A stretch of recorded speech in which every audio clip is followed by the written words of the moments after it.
Hi everyone, welcome to episode 25th of Data Science and AI Weekly. First of all, if you have not subscribed to our YouTube channel, make sure that you do that so that you get the latest notifications from this amazing podcast that we do thrice a week. At least we try to ensure that it gets launched twice a week for sure. This is Data Science and AI Weekly, episode 25th, and we are hitting a milestone with this episode.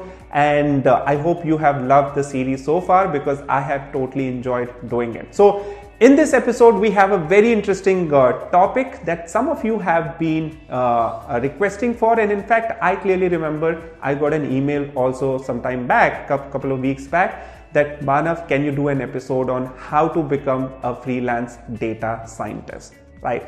So let's get started with this episode now.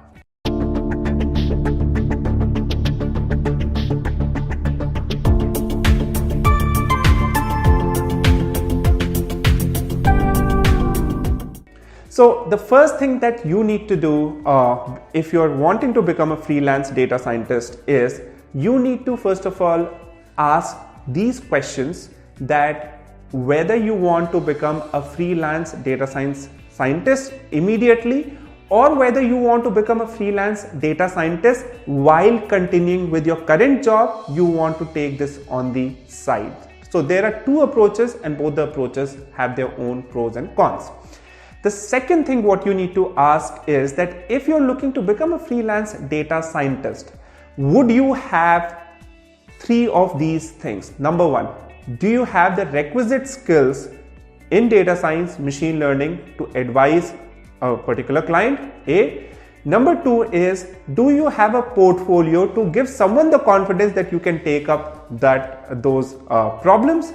And C, do you have any credible work of similar kind from an industry that you are interested in taking up projects from? For example, let's say that you are interested, right now you decide that instead of taking any kind of projects, I would want to, let's say, take up projects from BFSI, right? So if you have worked on BFSI projects in the past or during your program itself on data sets, then it would certainly help you because you would be more closely in touch with BFSI problems. So these are the three parameters that you should be looking at before you're looking to take up data science projects. Now, this is the first thing. The second thing that you should be looking at is that, are you in a position to ask questions to a client on a very high level? For example, sometimes the client might not even know whether it requires or they require data science or not, right? So that's again another problem. Sometimes the client might want you to do a very specific kind of task in a data science project. For example, there are enough tasks out there on data cleaning, right? So whether you would want to do data cleaning, which I think there is no harm in doing that because it gives you certain amount of experience. So you would want to identify those niches for yourself wherein you can project that this is the kind of work that I'm looking to do. And the reason why you would want to do that is data science in itself is a very, very broad area. The more specific you are, the more clear you will be with what you want to do, what you want to achieve, and the more clear the client will also be in terms of what they should approach for you, right? And once you have two or three of these clients, right, then you can take more clients after that. Now, the question that you would have is, where do I find these freelance projects from and how much should I charge for them?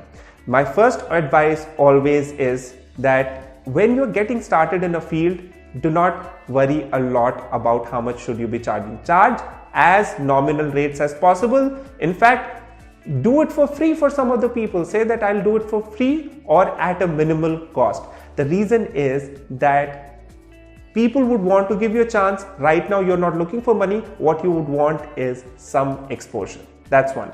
Second is, where do I look for projects? There are enough freelancing websites. Just do a Google search, data science freelance projects, and you will be able to get some of the links. Go through these links and try to understand that what are the requirements of the projects, and then you would be able to understand that what should be your next steps. So just to summarize, first of all, identify whether you want to do freelancing full-time or you would want to continue with your day job. After that, identify your niche, and third is start by researching a little bit on the kind of opportunities available on the and you can do it by Googling it and then study them and accordingly find the right fit for you, right? So those are my tips for you being successful as a freelance data scientist. It's a fantastic thing to do, and I am in fact very bullish on freelancing data science as an opportunity, because a lot of companies still can't hire full-time data scientists or might not have enough work for full-time data scientists, and this is something that you should definitely look towards. So I hope you loved this episode, which is episode 25th. And if you did, leave a comment, like this video, share with your friends, and see you in another episode of this amazing video podcast. See you.